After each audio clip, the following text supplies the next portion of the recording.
পৃথিবীতে আল্লাহ তাআলা অনেক মহিয়সী নারী পাঠিয়েছেন, জান্নাতি নারী পাঠিয়েছেন, অনেক উত্তম নারী পাঠিয়েছেন। তবে ঈমানের পরীক্ষার ক্ষেত্রে, ঈমানের পরীক্ষা, এই পরীক্ষাতে সবচেয়ে বেশি যিনি আগিয়ে, সবচেয়ে যিনি বেশি উঁচু লেভেলের মানুষ, উঁচু লেভেলের নারী, তার নাম হচ্ছে আসিয়া রাদিয়াল্লাহু তাআলা আনহা। নামটা কি? বিবি আসিয়া। ইনি এমন একজন নারী ছিলেন, নবী করিম সাল্লাল্লাহু আলাইহি ওয়াসাল্লাম একবার মাটিতে রেখা টানলেন, রেখা, 4টা রেখা। বললেন কয়টা রেখা? 4টা রেখা। বললেন সাহাবা একরাম দেখে, সাহাবা একরাম বলো এটা কি? সাহাবা একরাম বলল, ইয়া রাসূলুল্লাহ ওয়াল্লাহু ওয়া রাসূলুহু আ'লাম, আল্লাহ এবং তার নবী ভালো জানে, আমরা বলতে পারবো না। নবীজি বলেন হতে 4জন নারীর নকশা আঁকলাম। এক হচ্ছে খাদিজাতুল কুবরা রাদিয়াল্লাহু তাআলা আনহা, 2 নম্বর হচ্ছে আম্মা জান আয়েশা রাদিয়াল্লাহু তাআলা আনহা, 3 নম্বর হচ্ছে ফাতিমা রাদিয়াল্লাহু তাআলা আনহা, 4 নম্বর হচ্ছে আসিয়া রাদিয়াল্লাহু তাআলা আনহা। এরা হচ্ছে পৃথিবীর 4জন শ্রেষ্ঠ নারী, যাদের প্রশংসা আল্লাহ নিজেই করেছে। সুবহানাল্লাহ পড়েন। তাহলে মোট কয়জন নারী আছে? এর মাঝে আসিয়া রাদিয়াল্লাহু তাআলা আনহার নামটা নবীজি বলেছেন কি বলেন নাই? বলেছেন। তাহলে বোঝা গেল আসিয়া রাদিয়াল্লাহু তাআলা আনহার সম্মানিত হচ্ছে অনেক বেশি, অনেক হায়ার লেভেল অফ স্ট্যাটাস তিনি বিলং করেন। এজন্য আজকে আমরা তার জীবনী নিয়ে কথা বলবো। শোনেন, পৃথিবীতে কিছু কিছু নারী পুণ্য অর্জন করেছে। পুরুষদের মাঝে অনেক পুরুষ জীবনে ঈমানের পরীক্ষা দিয়েছে, অনেক নেকি অর্জন করেছে, ইসলামের জন্য স্যাক্রিফাইস করেছে, আল্লাহর জন্য স্যাক্রিফাইস করেছে। তবে ঈমানের পরীক্ষায় আমি আগেও বলেছি, আবারও বলছি, ঈমানকে প্রমাণ করার ক্ষেত্রে সবচেয়েতে একজন নারী বেশি এগিয়ে, তার নাম কি বলেন তো? হচ্ছে, বলেন নামটা কি? আসিয়া রাদিয়াল্লাহু তাআলা আনহা। মনে রাখবেন, আসিয়া হচ্ছে ফেরাউনের স্ত্রী। ফেরাউনের নাম শুনছেন আপনারা সবাই? মিশরের 2nd রামসিস ছিল তিনি। তো সে ছিল তৎকালীন সময়ের সবচেয়ে বদমাইশ, জালেম, এবং তার শানে তিনি বলাটা আসলে যায় না। সে হচ্ছে সবচেয়ে জালেম শাসক ছিল ফেরাউন। মূলত ফেরাউন কোনো ব্যক্তির নাম নয়, এটা আমরা মনে করি এটা ব্যক্তির নাম। মনে রাখবেন, ফেরাউন কোনো ব্যক্তির নাম না। তৎকালীন সময়ে মিশরে যেই গভর্নর হতো, যেই প্রধানমন্ত্রী হতো, তার নাম থাকতো ফেরাউন। তবে এই ফেরাউনের নাম সবচেয়ে বেশি হাইলাইট কেন? কারণ এর কথা কোরআনে আছে। এই সবচেয়ে বেশি জালেম ছিল। এই ফেরাউন মুসা আলাইহিস সালামকে কষ্ট দিয়েছে, আসিয়াকে কষ্ট দিয়েছে। এটা হচ্ছে সেই ফেরাউন। তাহলে বোঝা গেল ফেরাউন কোনো ব্যক্তির নাম নয়, বরং তৎকালীন সময় মিশরে যেই গভর্নর হতো তার নাম হতো কি? আওয়াজ নেই, বলেন নাম ছিল কি? ফেরাউন। তাহলে ফেরাউন কোনো ব্যক্তির নাম নয়। প্রিয় ভাইয়েরা, মনে রাখবেন, যার স্বামী বড়লোক হয়, যার ছেলে বড়লোক হয়, যেই মেয়ের বাপ বড়লোক হয়, এদের ইগো সমস্যা হয়। কথা ঠিক আছে না যুবক ভাইরা? বলো। বাপের টাকা বেশি হলে মেয়েদের ভাবের কোনো অভাব নাই। তো দেখেন, ফেরাউন তৎকালীন সময়ের প্রধানমন্ত্রী। আমাদের দেশের প্রধানমন্ত্রীর নাম কি? শেখ হাসিনা। তৎকালীন সময়ের নাম কি ছিল? ফেরাউন, 2nd রামসিস। তো বিবি আসিয়া প্রধানমন্ত্রীর স্ত্রী, গভর্নরের স্ত্রী, তবুও তার আচার আচরণ, ভালোবাসা, ব্যবহার এতটা সুন্দর ছিল, কখনো তার ব্যবহারে অহংকার প্রকাশ পেত না। সুবহানাল্লাহ পড়ে। তাহলে নারীর জীবনীতে একটা গুরুত্বপূর্ণ অংশ হচ্ছে, প্রিয় বোনেরা আমার, জীবনে যদি সুখী হতে চান, ইগো কমাবার দরকারটা যুবক ভাইরা আছে না নাই? আছে। অনেক মেয়ের ইগো সমস্যা। মনে রাখবেন, একটি সম্পর্ক সুন্দর হয় তখন ইগো না থাকে। যখন একটা সম্পর্কে ইগো থাকলে ইগোতে পুরো সম্পর্ক নষ্ট হয়ে যায়। আমি মনে করি পৃথিবীতে সবচাইতে সুন্দর সম্পর্কের নাম হচ্ছে স্বামী স্ত্রীর সম্পর্কের, কারণ এখানে কোনো ইগো থাকে না। কিন্তু আপনি দেখেন, যত হারাম রিলেশনশিপ, এর ভেতরে একটা ইগো আছে না নাই? কথা বলেন যুবক ভাইরা, আছে না নাই? তুমি মেসেজ না দিলে আমি দিব না, তুমি রিপ্লাই না করলে আমি রিপ্লাই করব না, এই যে একটা ইগো। স্বামী স্ত্রী ভালোবাসা এত সুন্দর স্বামী রিপ্লাই না করলে বউ খালি কল করতেই থাকে, সুবহানাল্লাহ পড়ে। কারণ এই যে ভালোবাসা, এটা ঢুকিয়ে দিয়েছে একজন, আওয়াজ দিয়ে বলেন তিনি কে? তা আমি আমার ওয়াজেও বলি, আজকেও আসিয়ার জীবনে বলতে গিয়ে বলে ফেলছি একটা কথা, পৃথিবীতে কিছু কিছু নারী কখনো সুখী হতে পারে না। তার ভিতর থেকে এক নাম্বার নারী হচ্ছে সেই নারী যে নারীর ভিতরে ইগো আছে, সে কখনো সুখী হতে পারে না। কারণ ইগো যার আছে তার কপালে ভালো কোনো ছেলে জুটে না। কারণ ভালো ছেলেরা কখনো ইগোওয়ালা মেয়েকে পছন্দ করে না, ভালো ছেলেরা সবসময় বিনয়ী মেয়েকে পছন্দ করে।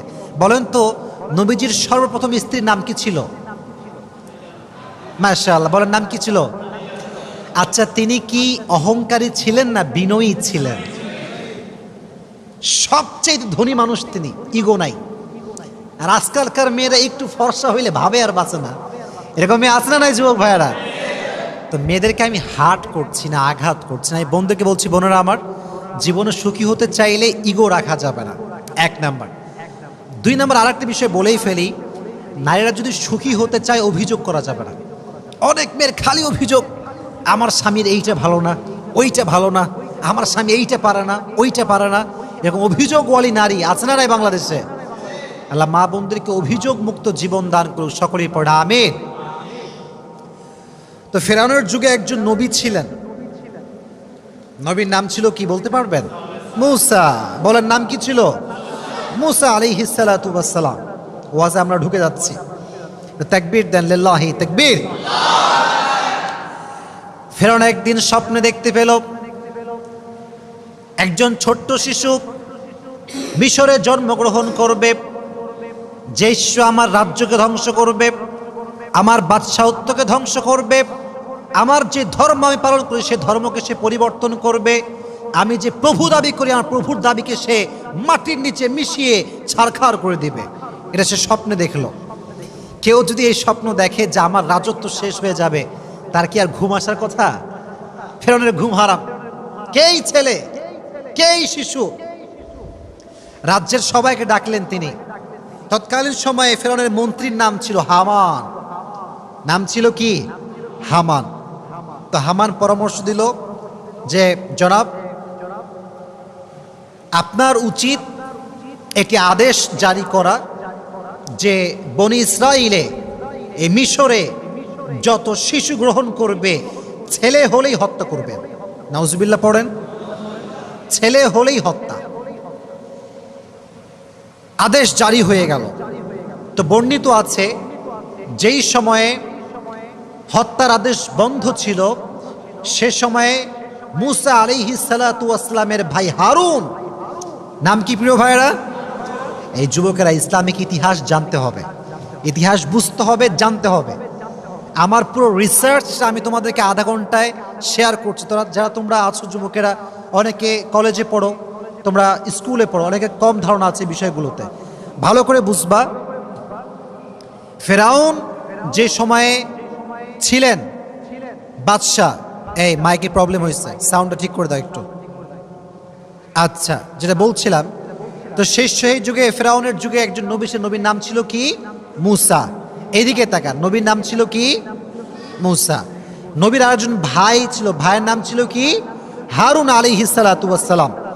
তো যখন হারুন আলাইহিস সালাতু ওয়াস সালাম জন্মগ্রহণ করেন তখন হত্যার আদেশ বন্ধ ছিল, কিন্তু মূসা আলাইহিস সালাতু ওয়াস সালাম যখন জন্মগ্রহণ করেন তখন হত্যার আদেশটা জারি ছিল।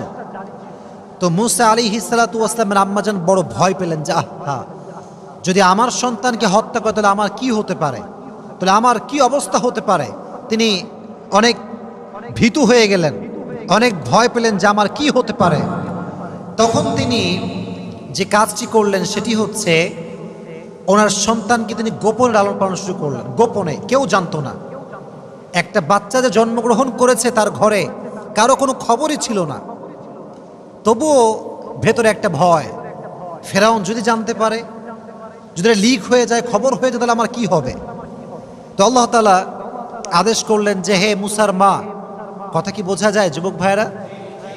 বলেন কথা বোঝা যায়? যায় যায় তাকবীর দেন, লিল্লাহি তাকবীর। আল্লাহ তাআলা মূসা আলাইহিস সালাতু ওয়াস সালামের মায়ে একটা আদেশ বুঝাই দিলেন যে তুমি তোমার সন্তানকে ছোট্ট একটা কাঠের বাক্স তৈরি করো, কাঠের বাক্স তৈরি করে তুমি তোমার সন্তানকে নীল দরিয়ায় ভাসিয়ে দাও। তো যখন আল্লাহ তাআলা আদেশ করলেন তখন তিনি তাই করলেন। ছোট্ট একটা বাক্সতে মূসা আলাইহিস সালাতু ওয়াস সালামকে বন্দী করলেন, বন্দী বলতে রাখলেন, এবং তাকে তিনি ভাসিয়ে দিলেন। তবে প্রিয় ভাইয়েরা, আল্লাহ তাআলা ওয়াদা করেছিলেন, তুমি আমার উপরে ভরসা করে বাচ্চাকে ভাসিয়ে দাও, তোমার বাচ্চাকে ফেরত দিয়ে দিবে একজন। আওয়াজ দিয়ে বলেন তিনি কে? সাউন্ডে কোনো সমস্যা হচ্ছে? তো আমি যেটা বলছিলাম, আল্লাহ তাআলা তাকে হৃদয়ে চিন্তা দিলেন যে তুমি তোমার বাচ্চাকে ভাসিয়ে দাও। তো বাচ্চাকে ভাসানোর পরে মজার ঘটনা দেখেন, খুব ভালো করে খেয়াল করবেন। বলেন তো, মূসা যখন জন্মগ্রহণ করেছিলেন তখন কি হত্যার আদেশ বন্ধ ছিল না জারি ছিল? বন্ধ ছিল না জারি ছিল? জারি ছিল। তো এই বাচ্চাটা ভেসে ভেসে ভেসে কার কাছে আসছে জানেন? ফেরাউনের যেই প্রাসাদ, প্রাসাদের সামনে যে দরিয়ার ছোট্ট একটা নালা চলে গিয়েছে, সেখানে এসে থামছে। তো বিবি আসিয়া রাদিয়াল্লাহু তাআলা আনহা এবং তার বান্দি যারা ছিল, দাসীরা সব বসেছিল সেখানে। ছোট্ট একটা কাঠের সিন্দুক ভেসে আসছে, সবে অবাক, কিরে এইটা। যখন খুলেছে দেখছে এত সুন্দর ফুটফুটে বাচ্চা, এতটা সুন্দর বাচ্চা, যতটা সুন্দর বাচ্চা তারা জীবনে কখনো দেখে নাই। সুবহানাল্লাহ পড়ে। নবীর চেয়ে তো এমনি সুন্দর হয়। তো দেখে আল্লাহর কি জেলা খেলা, এটা বড় বোঝা, বড় দায়। তো আসিয়া রাদিয়াল্লাহু তাআলা আনহার অনেক পছন্দ হলো। উনি বললেন, ঠিক আছে, এই বাচ্চাকে তোমরা নিয়ে আসো, এ আমার ঘরে থাকবে। এবং ফেরাউন তো যতই হোক স্বামী, তো স্বামী হলে ভালোবাসা স্ত্রীর প্রতি থাকে কি থাকে না? থাকে, ভালোবাসা থাকেই। তো বিবি যখন বলছে এটা আমার পছন্দের বাচ্চা, এটা আমার লাগবেই লাগবে, তখন ফেরাউন বলছে ঠিক আছে যাও, কোনো সমস্যা নেই, আমি একে রাখবো। দেখেন আল্লাহ তাআলার ওয়াদা কতটা সত্য। মনোযোগ আছে সবার? আচ্ছা বলেন তো, মূসা আলাইহিস সালাতু ওয়াস সালাম একজনের নবী, তিনি কে? বলেন তিনি কে? সব ক্ষমতা একজনের হাতে, তিনি কে? মায়ের মন তো ব্যাকুল যে আমি আমার সন্তানকে দরিয়ায় ভাসিয়ে দিয়েছি, কোথায় গেল আমার সন্তান? অস্থির হয়ে গিয়েছে। ওয়াসবাহা ফুআদু উম্মি মূসা ইন কাদাত লাতুবদি বিহি লাউলা আরবাতনা আলা কুলুবিহি লিতাকুনা মিনাল মুমিনিন। আল্লাহ বলছে, আমি মূসার মায়ের অন্তরকে ঠান্ডা করে দিলাম, কারণ যদি আমি ঠান্ডা না করতাম সে অস্থির হয়ে যেত। কি হয়েছে ঘটনা? এই বাচ্চা কারো দুধ খায় না, রাজ্যে এত মহিলা, এত মেয়ে, কারো দুধ খায় না। এদিকে মূসার যেই বোন ছিল সে তার পিছে পিছে আসছে। মূসা যায় কোথায়, কোথায় ভেসে ভেসে যায়। সে সব দেখতে পাইছে যে মূসা কোথায় আছে, কোন অবস্থায় আছে। এবং যখন মূসাকে রাজ্যে ঢুকানো হয়েছে, সে কেউ দুধ খাচ্ছে না এই খবরও সে পেয়ে গিয়েছে। তখন সে বলছে সবাইকে ডাক দিয়ে, যাচ্ছে আমি যদি একজন নারীর সন্ধান দিয়ে আপনাদেরকে, এমন নারী যে নারী এখানে আসলেই বাচ্চা তার দুধ পান করবে, আপনাকে তাই গ্রহণ করবেন? সে বলছে অবশ্যই, নিয়ে আসো। কোথায় সেই মহিলা?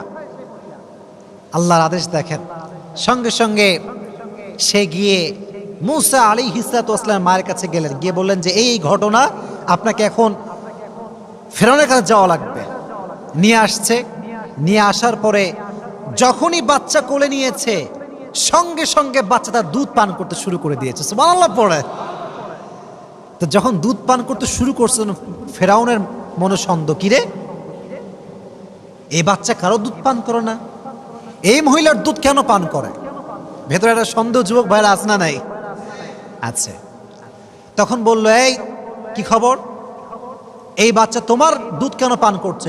কি ব্যাপার, সমস্যাটা কোথায়, বা বাস্তবতা আসলে কি? তখন সে বলল যে দেখুন, আমি এমন একজন নারী, এমন একজন মহিলা যে আমার কাজই হচ্ছে বাচ্চাদেরকে দুধ পান করানো। এজন্য যে কোনো বাচ্চাই আমার দুধ সহজে পান করে, এই জন্য এই বাচ্চাও খুব সহজে আমার দুধ পান করেছে। এই যে একটা উপস্থিত জবাব, এটা মূসার মায়ের অন্তরে ঢুকাই দিয়েছে একজন। আওয়াজ দিয়ে বলে তিনি কে? এবার আল্লাহর কি সুন্দর কি সুন্দর আমানত রক্ষা। ফরাদাদনাহু ইলা উম্মিহি কাই তাকাররা আইনুহা ওয়ালা তাহজান ওয়ালিতা'লাম আন্না ওয়া'দাল্লাহি হাক্কু ওয়ালাকিন্না আকতারাহুম লা ইয়ালামুন। আল্লাহ বলছেন ওয়াদা সবাই ভাঙতে পারে, কিন্তু ওয়াদা একজন ভাঙতে পারেন না, তিনি কে? এবার হামান বলল, ঠিক আছে, এই মহিলাকে আমাদের প্রাসাদে রেখে দাও, এবং প্রত্যেক নারীর যেই বেতন তার চেয়ে ডবল বেতন দিয়ে নারীকে রাখা হোক। সুবহানাল্লাহ পড়ে আল্লাহ তাআলা মূসা আলাইহিস সালাতু ওয়াস সালামকে তার মায়ের গর্ভে ফিরিয়ে দিলেন। আমরা ঘটনার দিকে আসছি, আসিয়ার জীবনের মেইন চ্যাপ্টারে আমরা আসছি। এটা বলতেই হবে, আসিয়ার জীবনী বলতে গেলে মূসা আলাইহিস সালাতু ওয়াস সালামের জীবনীটা উল্লেখ করাটা অনেক বেশি জরুরি একটা বিষয়। তো দেখেন, যখন মূসা বড় হল, প্রথমে হচ্ছে শৈশব, তারপরে কৈশোর, তারপরে যৌবন। তো যখন একটু যুবক হয়েছে, তাগড়া কিছুটা যুবক, একটা অকাজ করে ফেলছে, একটা ভুল কাজ করে ফেলেছে। আচ্ছা, মাঝে মাঝে আমাদের মাঝে ঝগড়া লাগে না? ঝগড়া লাগে কি লাগে না? লাগে। মনে করেন আপনি রাজশাহীর সিএনবি আছে না, এই কথা কয় না, আছে না নাই? গেছো তোমরা? গেছো কখন? গেছো? আচ্ছা, তো দেখছেন ওখানে গিয়ে মারামারি লাগছে, দুজন ছেলে পেলে খুব মারামারি। এই কিরে, তোমার বাড়ি কোথায়? বলছে এদের লিলো ভাই, আমি এখানকার, জি আমি এখানে বাড়ি। আরে বলছে তোর বাড়ি কোথায়? বলছে আমার বাড়ি চট্টগ্রাম। বলছে কি, চট্টগ্রামের ছেলে রাজশাহীর ছেলেকে মারছে? এটা কিভাবে সম্ভব? আপনি দিন এখানে ঘুষি, কারণ আমার পক্ষের লোক রাজশাহীর লোক মার খায়, এটা সহ্য করা যায় না। লে ঘিরেলে মারামারি শুরু হয়ে গেল। তো ব্যাপারটা এরকম হয়েছে। মূসা আলাইহিস সালাতু ওয়াস সালাম রাস্তা দিয়ে হাঁটছেন, হঠাৎ করে দেখছেন যে দুজন মারামারি করছে।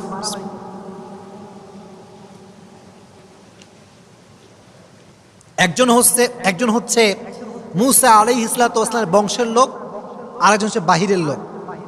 তো মূসা তার পক্ষের লোকের মানে পক্ষ নিতে গিয়ে এমন একটা ঘুষি মারছে ওই লোককে, এক ঘুষিতে জায়গায় শেষ, মরে গেছে, জায়গাতেই ডেড, স্পট ডেড।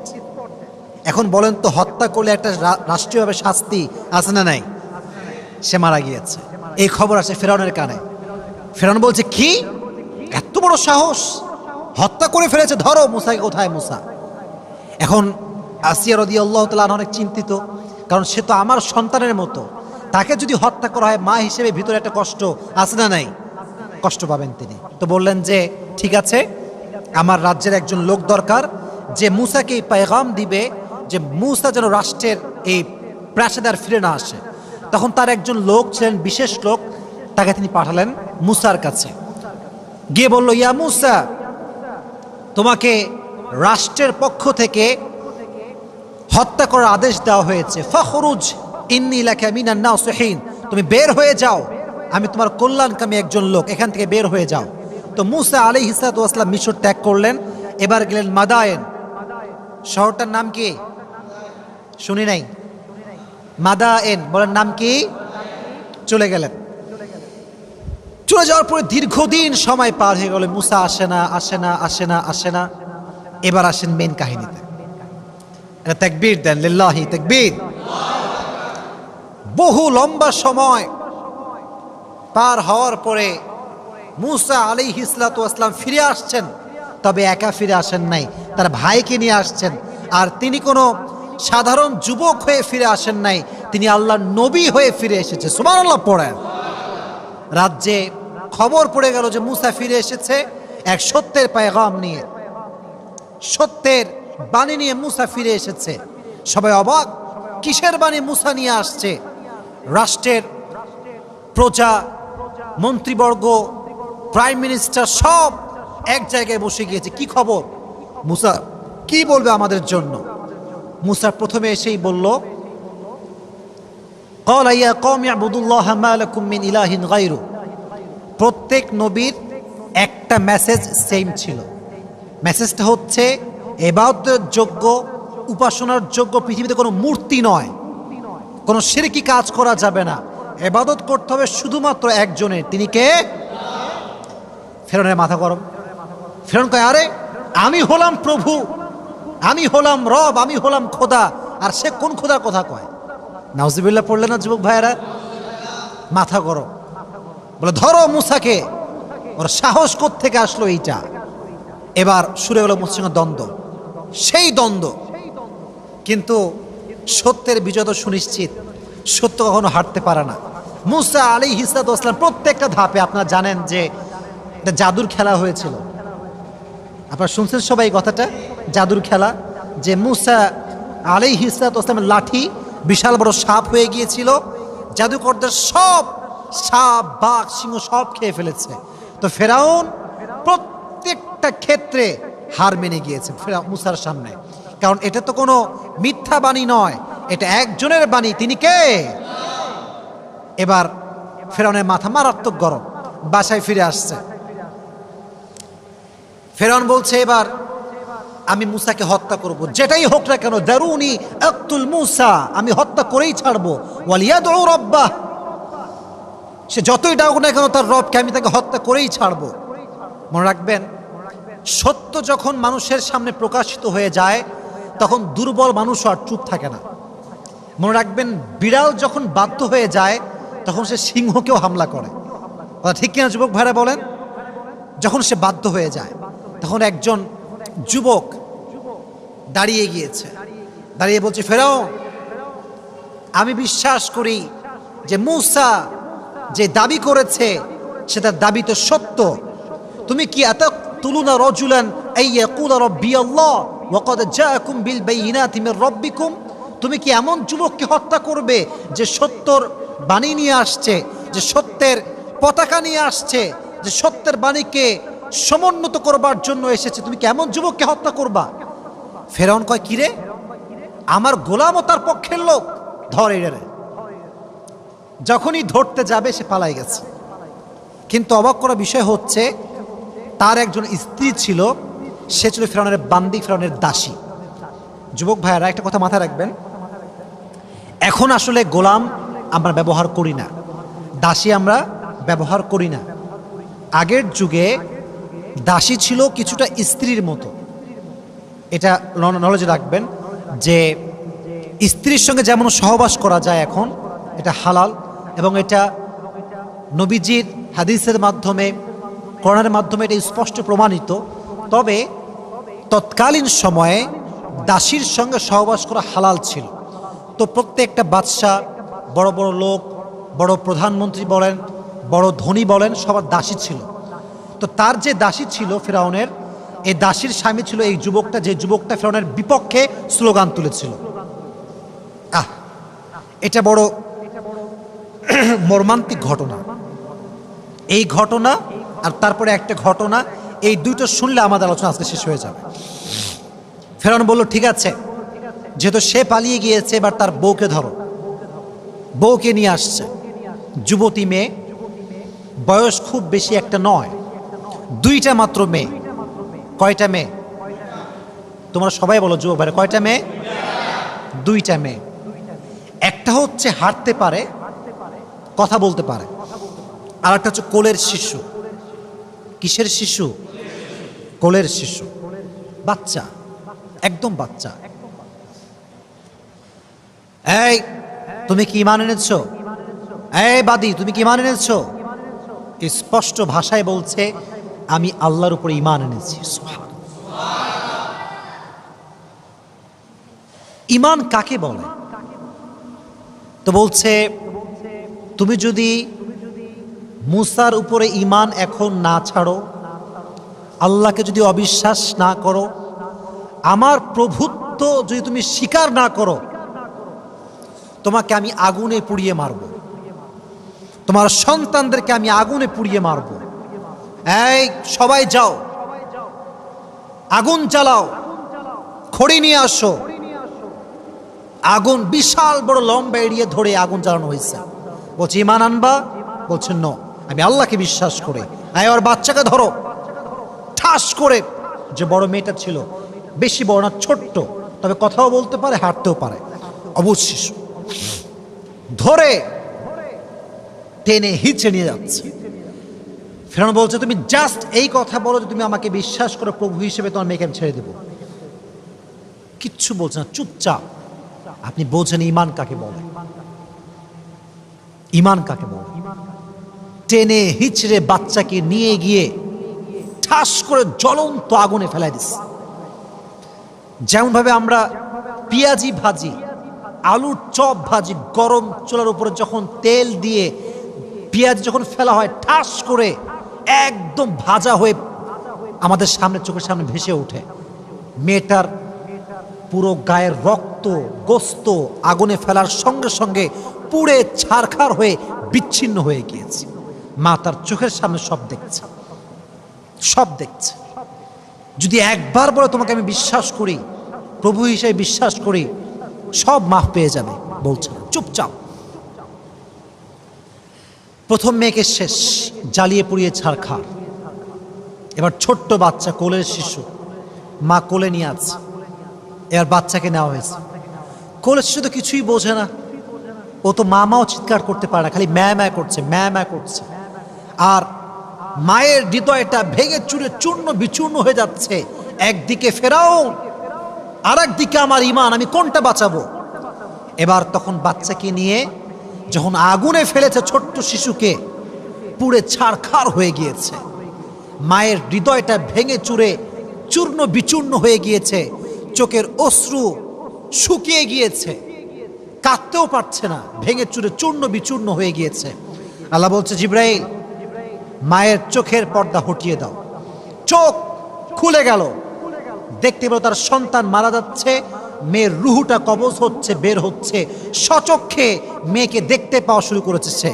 তার মেয়ে ডাক দিয়ে বলছে, আম্মা জান, টেনশন করবেন না, ওয়ালা তাখাফ ওয়ালা তাহজান, আমরা অচিরেই জান্নাতে একসঙ্গে সাক্ষাৎ করব। সুবহানাল্লাহ পড়ো। আল্লাহ সাক্ষাৎ করায় দিলেন মেয়ের সঙ্গে। তো যখন দুই মেয়ে শেষ আগুনে পুড়ে, এবার বান্দির পালা। বান্দিকে একদম ধরে টেনে হিচড়ে আগুনের দিকে নিচ্ছে।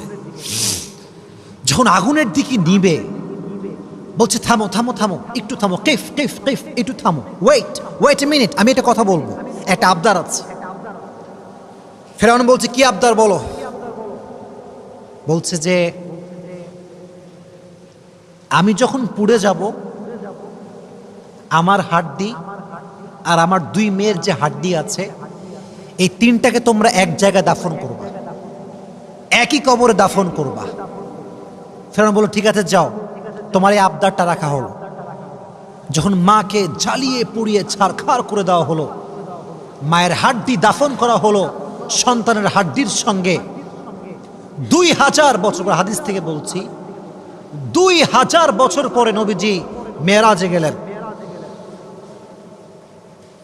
বাইতুল মাকদাস থেকে যখন তিনি উপরে উঠবেন, জান্নাতের সুঘ্রাণ ভেসে আসছে, জান্নাতের সুগন্ধি ভেসে আসছে। নবীজি বলছেন, এই সুগন্ধি কোত্থেকে আসছে ইয়া জিবরাইল? জিবরাইল বলছে, নবী হে, 2000 বছর আগে ফেরাউনের বাদীকে হত্যা করা হয়েছে আগুনে পুড়িয়ে, তার সন্তান সহ। ওই যে তাদেরকে দাফন করা হয়েছে যে মাটিতে, সে মাটির থেকে আজ অব্দি জান্নাতের সুঘ্রাণ ভেসে আসছে। সুবহানাল্লাহ পড়ায়। ঈমান কাকে বলে? ঈমান হারায়নি। যখন তারা এভাবে মারা গেল, আসিয়া চোখের সামনে সব দেখতে পেয়েছে। আসিয়া আলাইহিস সালাতু ওয়াস সালাম দেখার সঙ্গে সঙ্গে প্রকাশ্যে ঈমান এনেছে যে, আমি আজ থেকে ঘোষণা করলাম, আমার রব একজন, আমার প্রভু একজন, আমার স্রষ্টা একজন। আওয়াজ দিয়ে বলেন, তিনি কে? ঈমান কাকে বলে? ঈমান কাকে বলে? তো আসে যখন ঈমান আনছে, ফেরাউনের মাথা গরম। হ্যাঁ, তুমি আমার বউ, তুমি আমাকে প্রভু হিসেবে মানবা না? এটা কেমন করে সম্ভব? আসিকে ধরো, আটক করো। শুরু হলো নির্যাতন। জেলখানায় প্রথমে বন্দী করা হলো। আসি ঈমান আনে না। 2 নম্বরে তার, দেখেন এদিকে তাকান, জুলুম কাকে বলে দেখেন। একটা কাঠ আনা হলো, কাঠ, কাঠ চেনেন না আপনারা সবাই? কাঠ, কাঠ নিয়ে আসছে, কাঠে প্যারেক ঢুকাইছে, প্যারেক। এদিকে তাকান, প্যারেকের 2টা মাথা থাকে, একটা হচ্ছে আগা আর একটা হচ্ছে গোড়া। দেখবেন যে আগাটা একদম চিকন, খেয়াল করছেন? আগাটা কেমন হয় ভাই? চিকন না হলে তো ঢুকবে না, চিকন হয় দেখবেন। আর উপরেরটা ওটা একটু মোটা হয়। তো প্রত্যেকটা কাঠে প্যারেক ঢুকাইছে, প্যারেক। প্যারেকের আগা যখন বের হয়েছে, হালকা করে বের করছে, প্রত্যেকটা কাঁটা এভাবে বের হয়ে আছে, কাঠের ভেতর থেকে এভাবে ঢুকে। কথা কি বোঝা যায় আমার? যাচ্ছে যাচ্ছে, বোঝা যাচ্ছে? এই কাঠের উপরে আসিয়া তো মেয়ে মানুষ, আমরা জানি যে মেয়ে মানুষের শরীরের চামড়া জেনুইনলি অনেক নরম হয়, পুরুষদের চামড়া মোটামুটি শক্ত হয়, আর জিম করলে আরও শক্ত হয়, কিন্তু মেয়েদের চামড়া এমনিতে নরম হয়। তো আসিয়াকে ধরে বেঁধে এই কাঁটাযুক্ত কাঠে শোয়াই দেওয়া হয়েছে। কি বর্বরতা, কি নির্যাতন, কি নির্যাতন, কি জুলুম! ইমান আনবি না মানে ইমান আনতে হবে তোকে আমার উপরে, তো রবকে তুই বিশ্বাস করতে পারবি না। আসিয়া তবুও ইমান ছাড়ে নাই। এবার আসিয়াকে বের করা হয়েছে, আগুনের তাপ লেলিহান শেখা তার পিঠে ছ্যাঁক দেওয়া হয়েছে। এরকম অনেক জুলুমের কথা আমরা শুনতে পেয়েছি, আমরা পড়েছি। সব কথা আমি বলতে চাচ্ছি না এবং আমি বলবো না। সর্বশেষ যতটা জুলুম করা হয় ততটা ইমান বাড়ে, যতবার জুলুম করে ততবার আসিয়া পড়ছে লা ইলাহা ইল্লাল্লাহ মুহাম্মাদুর রাসূলুল্লাহ সাল্লাল্লাহু আলাইহি ওয়াসাল্লাম।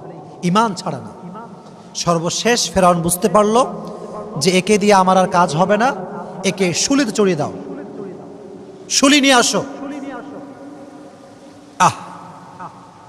আমি আমার যে ইমোশনটা আছে আমি বলতে পারছি না, মানে আমার ভাষাটা আসছে না আর কি, আমি পারতেছি না বলতে আর কি। শুলি নিয়ে আসা হলো, আসিয়াকে বেঁধে শুলিতে চড়ানো হলো, বেঁধে দিয়ে একদম। তখন আসিয়া বুঝতে পারলেন যে আমার সময় বেশি একটার বাকি নাই, দিন শেষ, দুনিয়ার জীবন এখানেই শেষ হয়ে যাবে। তখন তিনি দোয়া করলেন। এদিকে তাকান, দোয়াটা শোনেন, শেষ কথা এইটা। ইয ক্বালাত রব্বি ইবনি লি ইনদাকা বাইতান ফিল জান্নাতি ওয়া নাজ্জিনি মিন ফিরআউনা ওয়া আমালিহি ওয়া নাজ্জিনি মিনাল কওমিয যালিমিন। আল্লাহ, আমি আর পারবো না, এই জুলুম সহ্য করা আমার পক্ষে সম্ভব নয়। তুমি তোমার এই বান্দি আসিয়ার জন্য জান্নাতের পাশে একটা ঘর তৈরি করে দাও। সুবহানাল্লাহ পড়ায়। যখন আসিয়ার রুহুটা কবজ হবে, যখন তিনি এই প্রচন্ড তাপে, প্রচন্ড কষ্টে, জুলুমের শিকার হয়ে মারা যাবেন, আল্লাহ তার চোখের পর্দা খুলে দিলেন। তিনি যখন তার রুহ কবজ হবে, তখন তিনি তার স্বচক্ষে জান্নাতের সব নাজ ও নিয়ামত দেখতে শুরু করে দিলেন। সুবহানাল্লাহ। পরীক্ষা কাকে বলে? শুলিতে চড়ে দিয়েছে, শুলিতে চড়ে মারা গিয়েছে, শেষ। প্রত্যেকটা চামড়া খসে পড়েছে, রক্ত বের হয়েছে, ইমান ছাড়ে নাই, ইমান ছাড়ে নাই।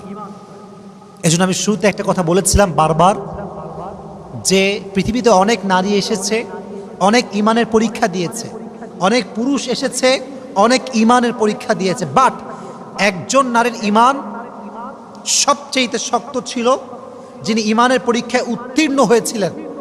তার নামটা কি? যদি বোঝেন আরো জোরে বলেন, নামটা কি? মা বোনদের জন্য, আমাদের জন্য এখান থেকে শিক্ষা নেওয়ার দরকারটা যুবক ভাইয়েরা আছে না নাই?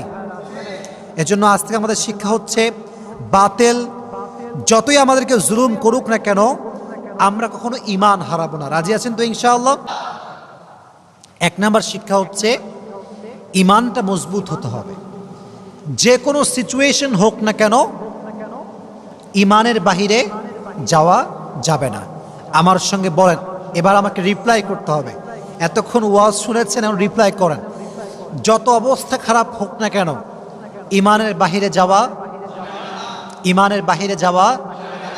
দুই নাম্বার শিক্ষা এটা, উপরে মাইক আছে, আমার বোনেরা আমাকে শুনছে আমি জানি, অনেক মুরব্বী দাদিরা, নানিরা, আমার বোনেরা আমাকে শুনছে আমি জানি। বলেন তো, আসিয়ার স্বামীর নাম কি ছিল?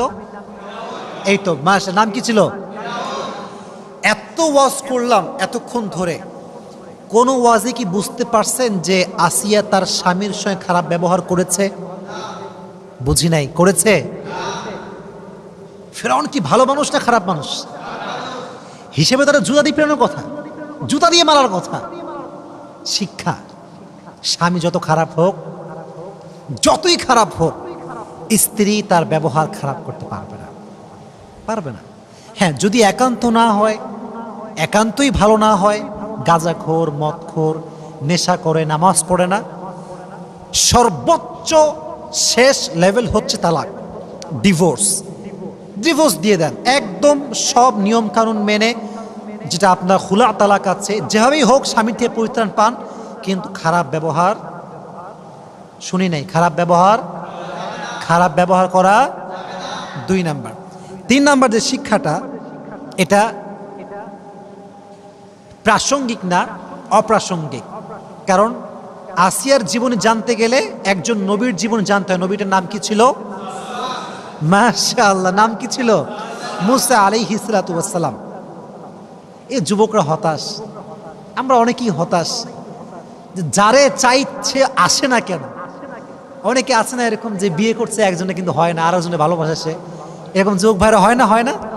হয়। দেখো, একটা কথা এখান থেকে শিক্ষা আছে, আল্লাহ যার জন্য যা নির্ধারণ করে রেখেছে তা সঠিক সময়ে আল্লাহ দিয়ে দিবে। শুধুমাত্র অপেক্ষা করতে হবে, ভরসা করতে হবে একজনের উপরে। তিনি কে? দেখেন, বাচ্চাকে ধরে, ছোট্ট বাচ্চাকে ধরে একটা ছোট্ট টেবিলে ছোট্ট একটা বাক্সে ঢুকায় ভাসাই দিছে। ভরসা একমাত্র আল্লাহর উপরে, যে আল্লাহ আমাকে দিবে, আমার বাচ্চা আল্লাহ আমাকে ফেরত দিবেই দিবে। ফেরত পাইছে না? কথা বলেন, পাইছে না রাজশাহীর ভাইরা? পাইছে। তাহলে বোঝা গেল, যে কোনো জিনিস তোমার জীবনে চাওয়া পাওয়া থাক না কেন, ভরসা এবং চাওয়ার জায়গা একজনের কাছে। তিনি কে? মানুষের কাছে যত বেশি আশা করবা তত বেশি কষ্ট পাবা। মানুষ হচ্ছে সবচেয়ে বড় বেঈমান। যার কাছে যত বেশি আশা রাখবা সে তোমাকে তত বেশি ভাগবে। এজন্য কারো কাছে চাওয়ার কোনো দরকার নাই। প্রত্যেকটা সময় মোনাজাত করে হাত তুলে দোয়া করবা একজনের কাছে। তিনি কে? আল্লাহ। 3 নাম্বার। 4 নাম্বার হচ্ছে, জুলুম করে কেউ কখনো মুক্তি পায় না। কথা কি বোঝা যায়? কথা বলেন, বোঝা যায়? জুলুমের শেষ পরিণাম খারাপই হয়। জুলুম করে কেউ কখনো রেহাই পায় না। এই জন্য আমি তোমাদেরকে বলি, দেখো, এই যে মেয়েরা অনেক বেঈমান আজকাল, অনেকে এই যুবকদের সঙ্গে প্রেম টেম করে বিয়ে করে টাকলাকে, বিয়ে করে সরকারি চাকরিজীবী। কারণ মেয়ে বাংলাদেশে আছে না? কথা বলো, আছে না? নাই? সব মেয়ে না, কিছু কিছু মেয়ে আছে। তো যেই হোক, আমি কাউকে আঘাত দিচ্ছি না। আমার কথা হচ্ছে, তোমাকে মানুষ যত কষ্ট দিবে তুমি তত বেশি চুপ থাকবা, আর তোমার সব অভিযোগ, তোমার সব কষ্ট আল্লাহর উপরে ছেড়ে দিবা। মনে রাখবা, জালেমের দিন একদিন না একদিন শেষ হবে। কেউ তোমার দীর্ঘশ্বাসের কারণ হবে, কেউ তোমায় কষ্ট দিবে আর আঘাত করবে, সে খুব বিন্দাসে আরামে থাকবে, এটা কোশ্চেন কালো সম্ভব নয়। কারণ এটা ন্যাচার অফ ল, এটা রিভেঞ্জ আছে। এমন একটা সময় আসবে যে তোমাকে কাঁদিয়েছে সে একদিন কাঁদবে। এটা কিন্তু পৃথিবীর নিয়ম, বাস্তবতা এইটা। এর জন্য মাথায় রাখবা, তোমাকে যে মানুষ যতই কষ্ট দিক না কেন, পাল্টা গালি দিবা না। তোমার ভরসার জায়গায় একজন আওয়াজ দিয়ে বলে, তিনি কে? তো ফেরাউন যতই জুলুম করুক না কেন, মরছে কিন্তু পানির তলে ডুবে। কোথায় ডুবে মরছে? পানির তলে। ঘটনা আপনারা জানেন না সবাই? যখন ডুবে মরছে তখন বলছে, হায় হায় হায়, আমি ঈমান আনলাম, এবার আমি বিশ্বাস করি মুসা আল্লাহর নবী, আল্লাহ তুমি এক, আর কেউ নাই। মরার সময় ঈমান আনছে। ভাই, মরার সময় ঈমানের কোনো লাভ কি আছে? আসলে আছে? নাই। তাহলে বোঝা গেল, জুলুমের শেষ রক্ষা কখনো ভালো হতে পারে। জালেমকে আল্লাহর উপরে ছেড়ে দাও, কাউকে নিয়ে কোনো অভিযোগ রাখবে না। যে তোমাকে যত বেশি কাঁদাবে সে জীবনে তত বেশি কষ্ট পাবে। কারণ কোনো বান্দা যখন বান্দায় কষ্ট দেয়, আল্লাহ সব সহ্য করলো, বান্দা যখন কষ্ট দেয় এটা সহ্য করে না। কারণ আল্লাহ তো বান্দাকে ভালোবাসে। যখন এক বান্দা আরেকজন বান্দাকে কষ্ট দেয়, আল্লাহর আরশ পর্যন্ত কেঁপে যায়। আল্লাহ এটা পছন্দ করে না, বরদাস্ত করতে পারে না আল্লাহ তাআলা এটা। এজন্য প্রিয় ভাইয়েরা, জুলুমের শিকার যতই হন না কেন, ভরসা এবং সবর করবেন একজনের জন্য। আওয়াজ দিয়ে বলেন, তিনি কে? সর্বশেষ কথা, এবং এটা আমার ওয়াজের শেষ কথা, সেটা হচ্ছে এই, আল্লাহর সঙ্গে, এটা আমার জীবনের এমন একটা লেসন, এটা আমি শিখেছি আজকে। এটা আমি আগে জানতাম না, এটা আমি আজকে শিখেছি। এটা শুনে আমরা দোয়া করব। আপনার সবার মনোযোগ আছে সবার? শুনে মনোযোগ আছে সবার? আচ্ছা, একটু পানি খেয়ে নেই, যে দামি কথা বলবো, একটু ক্লান্ত হয়ে গেছি, একটু পানি খেয়ে নেই।